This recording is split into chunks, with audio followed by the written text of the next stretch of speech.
Welcome back to week 13 of the From the Ground Up Challenge. I'm on the mission to reseed the infrastructure of food production across the UK, focused on food stability, reducing the impact on the environment, and basically local producers to sell their food locally at a sustainable cost, with a focus on distributing production and centralising supply. To do that, I've launched 3 different projects. One is a small farm here in Essex with Australian lowline cattle and a small flock of chickens.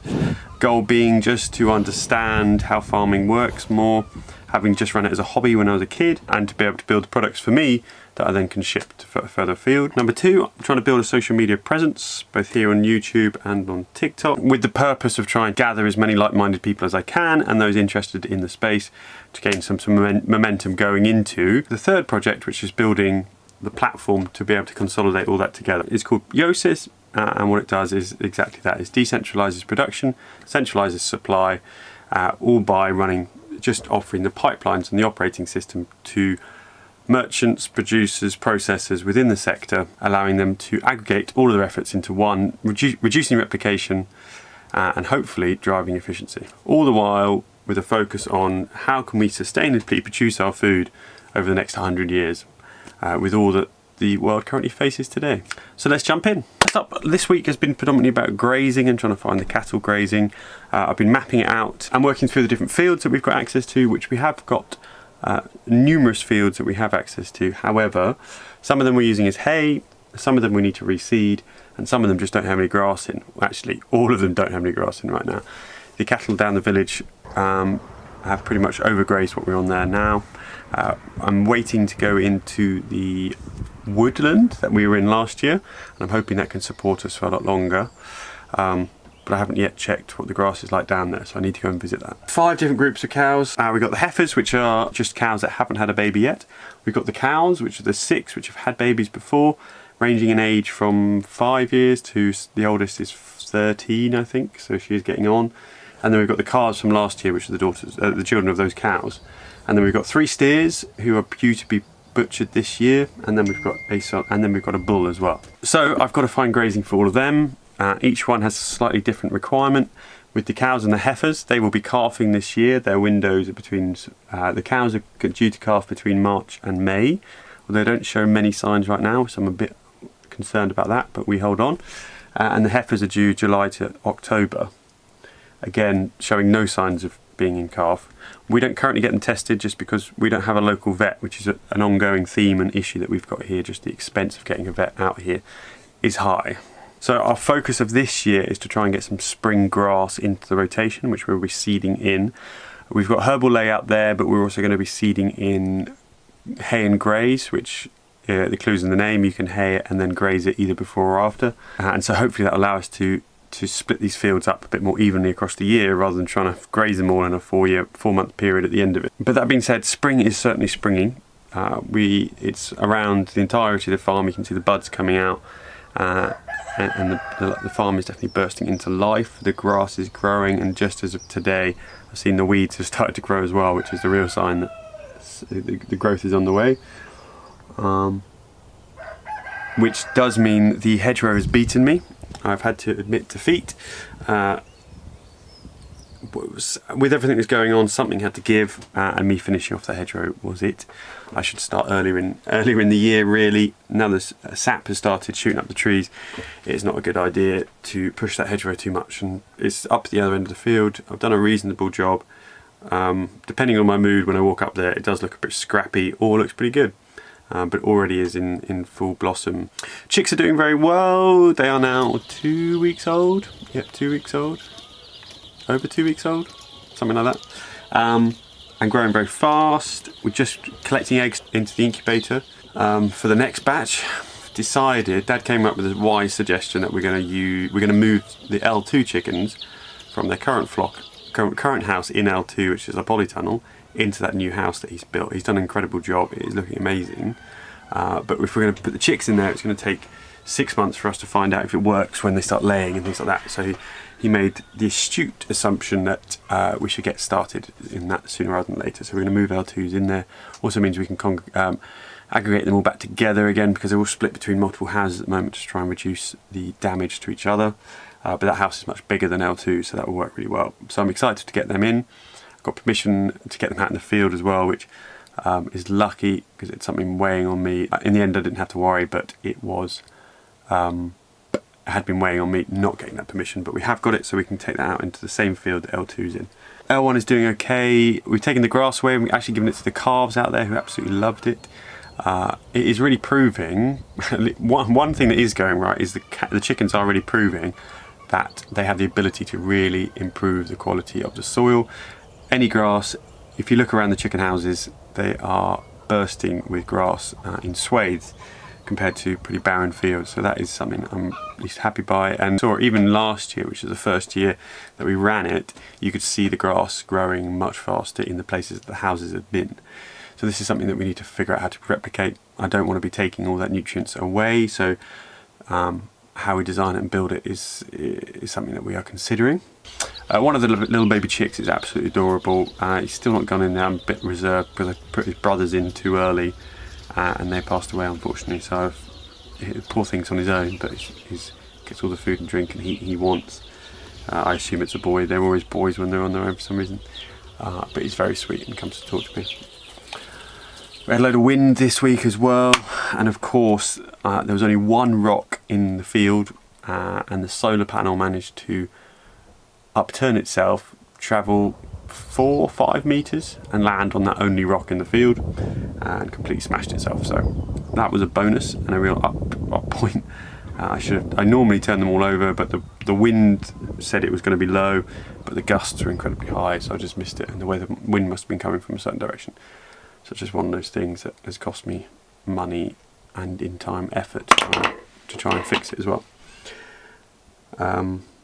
We tried getting the calves out to a new paddock, got them sorted, and there's just no grass out there. So yeah, there are a few missteps this week, but all in all, we're making steady progress. My back is not quite fixed. I got another osteopath appointment. I had another osteopath appointment yesterday. And it's now just muscular, so I've just got to rest it, which I'm not very good at doing. So we'll see how that goes. But that it just saps all of my energy. Just moving around is hard. It's feeling better today. It's just this evening it is getting sore. So yeah, I've got to get that sorted. Which I know, as the osteopath told me, the only way to get that sorted is to rest it. But there's just too much going on here. So I'm going to try my best to rest it over the weekend and hopefully return next week rejuvenated. Let's move on to socials then. There's not much activity here, and I should stop saying I'm going to start Come Collect Eggs with me. And it's like an earnest. Like, I believe that I'm going to start Come Collect Eggs with me. And then it comes to the day and there's just too much going on right now for me to turn up for it. And it's not, I mean, partly is the effort that goes into it, but it's mostly to be able to turn up for those videos and be myself and happy. Now, one thing I think that people really enjoy is my honesty and, and I'm very open on those videos. However, when I'm struggling, when I'm down like I have been recently, or at least low on energy, I don't necessarily think I'm down, low on energy, having to go through all those comments of people very, very kindly offering support and help and asking how I'm doing can just sort of compound the issue. So I'm just sort of taking the pressure off of that. However, and I'm trying to not think, oh, no one's going to be there when I return, because I'm sure they will be. Even if they're not, they will return as I take time to build it up again. So it's not the end of the world, even if it is a barren land that I return to. But I don't want to, it's just, as I've said before, it's just one step too far. So I should stop saying I'm going to start it again, but I should start it again. So I need to push myself to achieve it at the same time. It's just trying to figure out how to balance it all. YouTube's over 1,000 subscribers still, up to 1,030, which I'm very pleased with. And that's through just these videos, which I'm very pleased with, and also pushing from TikTok. Every time I mention it on TikTok, more people turn up, which is just proof of the concept that TikTok is the funnel of pushing people to then enrich themselves within the community, and for us to then start building like real world things together.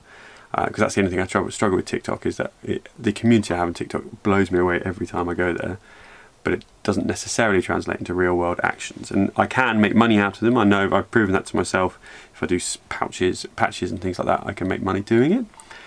But it's not the effort I want from that following. I want that effort to be in time to be interacting with shops that work there, you know, tracking down produce, maybe even starting farms and things like that. So I don't know, I need to get over that, and lots of people tell me I need to get over that concept of people want to support me for wanting to support me, not just me taking advantage of them. And I need to figure out a good balance for everybody that allows people to support me, because I know people want to, and me letting them do it in a way that I don't feel guilty for taking something for nothing. For example, someone suggested Patreon recently, and I think that is a really good idea, but even that, like, I don't feel like I could do it justice right now without, you know, producing dedicated videos for that at the moment. And I think if I can just get my energy back, which once my back's fixed, and if I don't get it back once I've fixed and we've launched Yosis, I will start contemplating if I need to go to the doctor, because it has been quite low for quite a long time, but I'm not worrying about it yet because it's just a lot on and I haven't really had a rest, so I'm not going to worry about it being something serious. Moving on to Yosis then. I'm working with a company called Weebergs, which isn't actually called Weebergs, but I spent a long time chatting with Stephen on how to pronounce it, and I decided we're going to stick with Weebergs for us here. They're a Finnish duo who are looking to start a flock of 1,400 hens. I was chatting to them the other day, and they're going to go from one of the smallest flocks in Finland to the largest pasture-raised flock of hens in Finland. And chatting both sides, we have been amazed at how closely we align on what we're trying to do. So it's perfect for me because I'm basically building a solution for them that works for me as well. So really excited. I've just spent this week kind of making it a bit, basically building the tools for them that I didn't need. So it's a bit bespoke for them, but it was all of the stuff that they've built I can foresee us needing in some way or capacity for future, so it really works for me. And that has really given me energy as well.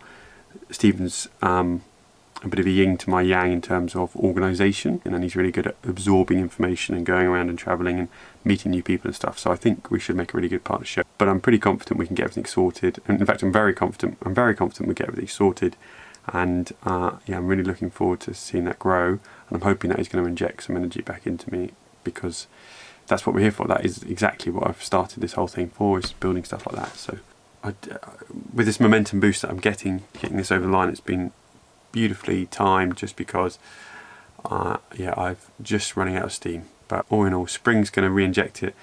Winter always does, it always takes it out, and just at the end of the winter you can't believe you can keep going. You bounce back. So once spring is in full bloom, once my back's fixed, we are going to be flying. Thank you if you're still watching, I appreciate you. If you're not in the Discord, join the Discord. It's a real vibe. Thank you for all those people that are in the Discord and chatting away in there. And yeah, thank you as always, and I'll see you on the next one.